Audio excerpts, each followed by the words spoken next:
ప్రేమించిన అతని కోసం భార్య ఒక 3 ఏళ్ల అబ్బాయిని రోడ్ పైన వదిలేసి వెళ్ళిపోయింది బస్ స్టాప్లో. అప్పుడు చూసి మళ్ళీ అప్పగించాలని ట్రై చేస్తూ కూడా అమ్మాయి యాక్సెప్ట్ చేయలేదు.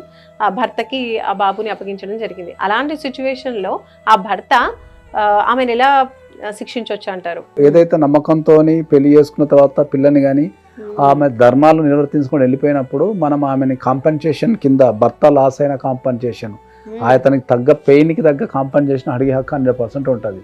ఒకవేళ బాబుని పెంచాల్సిన బాధ్యత తండ్రికి ఉంటుంది.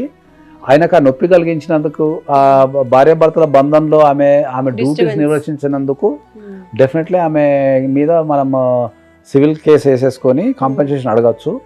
కాంపెన్సేషన్ కట్టలేని పరిస్థితి అనుకుంటే ఆమె జైలుకి వెళ్ళే అవకాశం కూడా ఉంటుంది డెఫినెట్లీ. ఓకే. అండ్ ఇప్పుడు ఆమె తప్పు చేసింది కాబట్టి తనకి శిక్ష ఖచ్చితంగా పడుతుంది. అండ్ థర్డ్ పర్సన్ ఎవరైతే ఇప్పుడు ఈమె తప్పు చేయడానికి కారణం అయ్యాడో ఆ అబ్బాయి పైన ఎలాంటి అబ్బాయి మీద కూడా సేమ్ సివిల్ ఇద్దరి మీద సివిల్ వేసుకోవచ్చు. అదే చెప్తున్నా. అంటే ఇద్దరిని కూడా కోర్టుకు లాగచ్చు. జైలు వాళ్ళు కాంపెన్సేషన్ కోర్టు ఇష్యూ చేసిన తర్వాత వాళ్ళు కట్టకపోతే వాళ్ళు జైలు పంపించే అవకాశం ఉంటుంది. కోర్టు ఆర్డర్ని ఎవరైనా పాటించాల్సిందే. అందుకనే మనం ఏం చెప్తున్నామంటే ఏంటంటే, మీరు ఎక్కడైతే ఎక్స్ట్రా మ్యారిటల్ అఫైర్స్ జరుగుతుంటాయో అక్కడ మీరు క్రిమినల్ లేదని బాధపడకుండా మీరు సివిల్ వేసుకోండి, డెఫినెట్లీ న్యాయం జరుగుతుంది.